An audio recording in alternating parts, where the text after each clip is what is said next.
Buenas tardes, vamos a empezar la clase ya. ¿Me pueden responder si es que me escuchan? Se escucha. Sí, doctora. Mucho.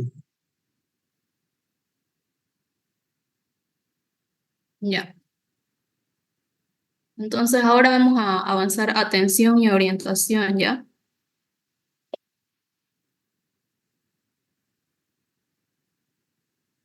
El concepto de atención, vamos a decir que es atender es concentrar la actividad psíquica sobre un objeto, o podemos decir también que es enfocar el interés a un asunto determinado. El lóbulo frontal es el encargado de esta función cerebral. Entre los efectos de la atención están que aumenta la claridad del objetivo, es un instrumento de análisis, limita la actividad intelectual al reducir el campo de la conciencia, favorece la memoria estimulando la fijación, eh, también tiene efectos en la concentración, es el primer paso para elaborar o para hacer o realizar las elaboraciones psíquicas. Hay dos tipos de atención, una espontánea que es fisiológica, automática y refleja, en la que interviene el interés. Es la forma más natural y simple de la atención. Y otra que es voluntaria, que ya no hay interés. Entonces, como ya no hay interés, ya está involucrada la voluntad, es dirigida. Entrando a la psicopatología está la prosexia, que es el grado más intenso de distraibilidad y que se va a dar más en el coma, en estados estupurosos graves, en agenesia mental. Después está la pseudoaprosexia, que es el déficit aparente de atención. El individuo va a estar concentrado y focalizado en un aspecto más diferente del que debería, o sea, va a estar enfocado en algo diferente, su foco o su atención va a estar enfocado en un aspecto diferente del que debería estar, ¿no? Y se va a dar más en trastornos hipocondriacos, en obsesivos. Por ejemplo, en los trastornos hipocondriacos, el paciente va a prestar más atención en su corporalidad, en cualquier estímulo que preceda de su organismo, ¿no?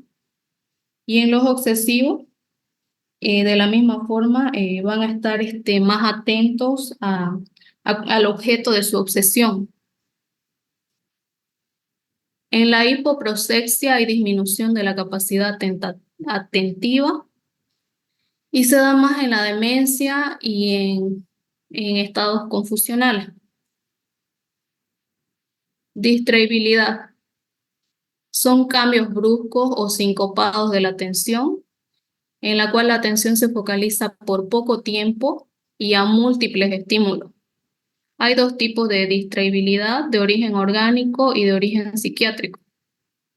En el de origen orgánico hay incapacidad para mantener la atención vira hacia otro tema o hacia otro estímulo y generalmente se dan estados crepusculares, en intoxicación por drogas. Y la distraibilidad de origen psiquiátrico, en el que va a haber excitación general o puede estar derivada por taquipsiquia, que es una alteración en el curso del pensamiento, en el cual la atención se dispersa y va a estar en función a las ideas que tenga el paciente, las ideas delirantes. Se da más en pacientes maníacos, en el trastorno bipolar.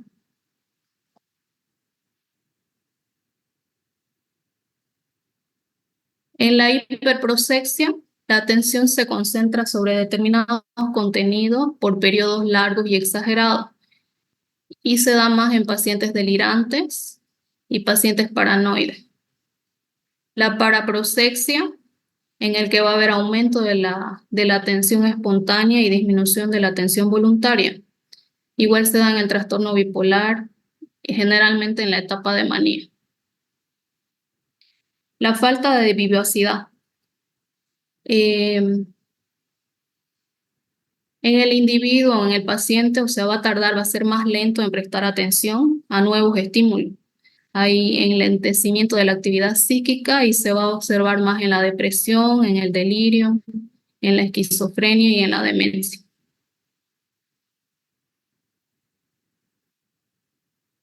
Indiferencia de la atención. Esto se va a dar más en la esquizofrenia. El paciente se va a presentar más apático. Hay falta de motivación para mantener la atención sobre estímulos del exterior. Y la inatención selectiva que se da más que todo en pacientes ansiosos, o sea, o cualquier estímulo que provoque ansiedad, el paciente lo va a bloquear. Orientación, entonces. Orientación es la capacidad de precisar los datos sobre nuestra situación en el ambiente y sobre nosotros mismos. El hipocampo es el que se encarga de esta función cerebral. Hay dos tipos de orientación, la orientación autopsíquica y la alopsíquica. La autopsíquica se trata de sí mismo y la alopsíquica es la noción, la ubicación temporoespacial, o sea, la orientación en tiempo, lugar y espacio. Orientación autopsíquica nos permite el reconocimiento de sí mismo, de nuestras cualidades, de nuestra historia, el conocimiento de nosotros mismos. Trastornos en la orientación autopsíquica.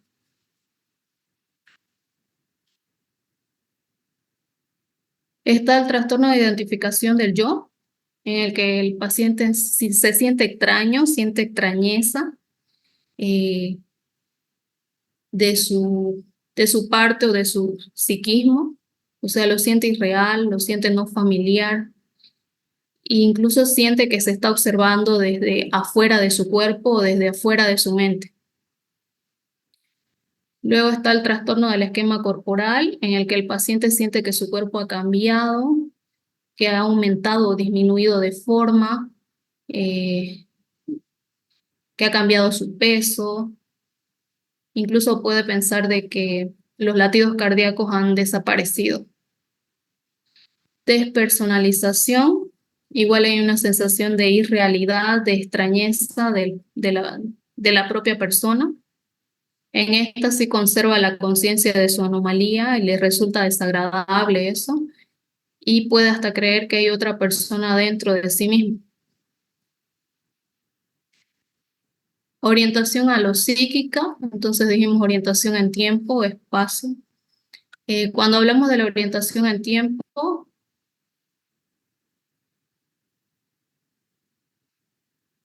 mediante la medición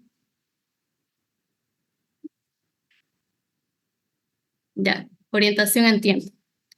Mediante la medición convencional por periodos o lapsos establecidos por cálculo o por los diferentes estados de conciencia que permitan la noción del presente, del pasado y del futuro.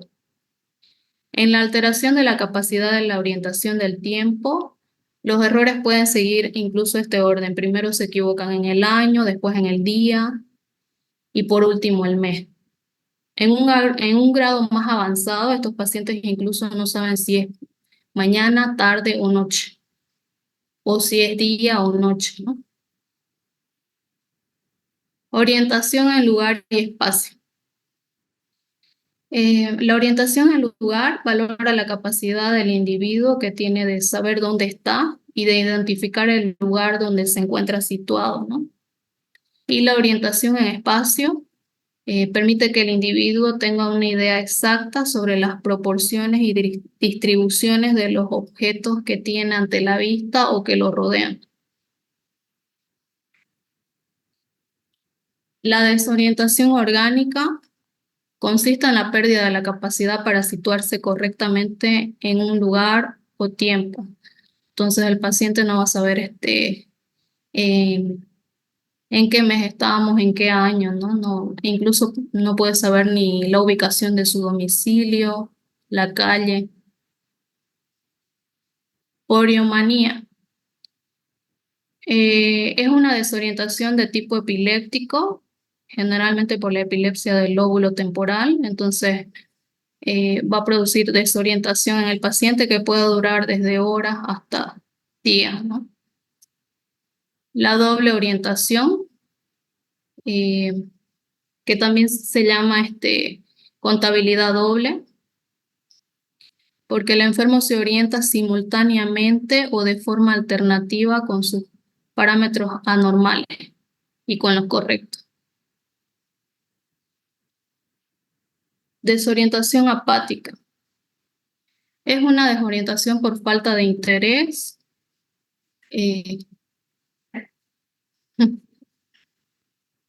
Se da más que todo en las esquizofrenias, porque el paciente vive en su propio mundo y se desorienta por apatía, por falta de interés, porque no le interesa lo que sucede a su alrededor. Desorientación amnésica, en la cual la causa de la desorientación del enfermo va a ser la pérdida de la memoria. Por eso el paciente no logra asociar las percepciones, los recuerdos, y entonces va a quedar sin puntos de referencia para orientarse, ¿no? Y generalmente se dan en enfermos seniles. Después está la desorientación alucinatoria, que es producida por las alucinaciones. La desorientación delirante, generalmente el individuo percibe lo que le rodea, pero lo va a interpretar mal. Aquí hay un ejemplo, por ejemplo, dice el enfermo en la cama de un hospital ve normalmente lo que está a su alrededor, eh, pero asegura que no está en el hospital, sino en el Palacio Real de Londres. O sea, va a interpretarlo mal y de acuerdo a las ideas delirantes que tenga, ¿no? Y la desorientación por obnubilación, que se da en estados de obnubilación de la conciencia, hay una percepción borrosa, confusa del mundo y de sí mismo.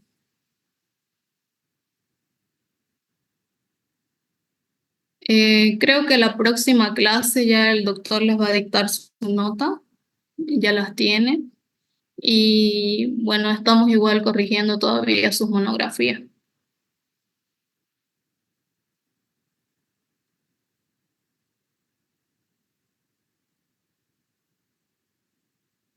Hasta ahí entonces se pueden retirar.